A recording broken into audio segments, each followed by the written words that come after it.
고래 작업 끝나고 나서 그 다음 작업을 할 때는 기승전결이 뚜렷한 전형적인 스토리가 있는 애니메이션을 만들어야겠다는 생각이 있었어요. 그건 고래 이후에 목격했던 어떤 외부의 리액션 탓이었지 않나 싶어요. 이 작업기 준비하면서도 저도 이제서야 깨달은 게 있다면, 너무 소중했던 당신을 만들게 된 어떤 기반은 그 고래 애니메이션일지 모르겠다는 생각이 들어요. 2007년에 처음 단편 애니메이션이란 걸 만들기는 했지만 그건 과제 중 일부였고 정식으로 영화 입봉작이다라고 말할 수 있는 건 고래죠. 지난 편에도 한번 이야기하긴 했지만 고래는 제가 유학하면서 만들었고 당시 이제 제가 유학했던 프랑스 지역에서는 반응이 좋았어요. 다듬어지지 않는 어떤 예리한 작가적 재능이 돋보인다라는 평도 들었고요. 차기작 제작비가 얼마냐 지원해줄까? 라는 사람들의 말도 들어보기도 했어요. 근데 한국에서의 반응은 달랐어요. 그리 좋지 않았죠.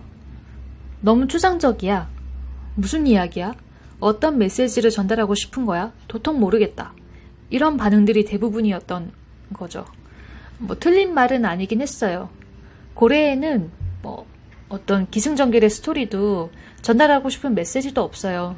고래는 강렬한 이미지가 돋보이는 그런 작품이에요. 제가 그렇게 만들기도 했고요.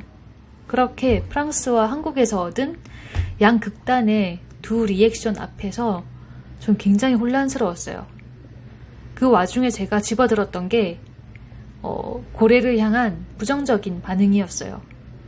고래 작업에 박수를 보냈던 사람들은 그냥 스쳐 지나가듯이 했던 말일 거야 라고 저 스스로 가볍게 넘겨버리고 아직 경험이 부족했던 내가 틀렸나 보다 라고 굳게 믿게 된 거죠. 그렇게 나는 어떤 것이 나에게 더 어울리는 스타일인가 이런 것을 생각하기보다는 어떻게 만들어야 더 많은 사람들이 더 좋아할 법한 그런 이야기를 만들 수 있을까 생각하게 되었어요.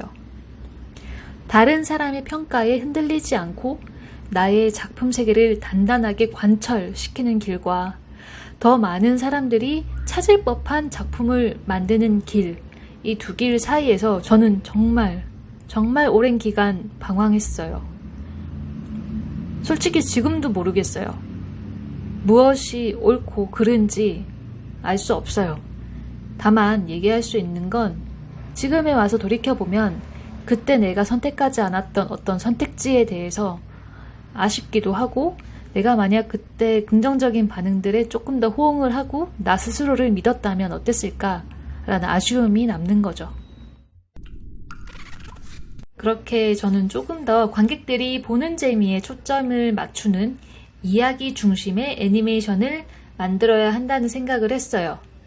그런데 막상 이제 덜렁 캐릭터만 가지고 이야기 시작하려고 하니까 어디서부터 어떤 이야기를 해야 되나 감이 잡히지 않았습니다. 그 달이라는 소재도 한번 끌어들여 봤다가 시간도 끌어들여 봤다가 이것저것 갖다 붙이기를 했는데 억지로 만들어낸 이야기는 매력적이지도 않고 그러다 보니까 그 이야기 속에서 처음 느꼈던 캐릭터들의 생동감도 막 사라져가는 느낌이 들었어요.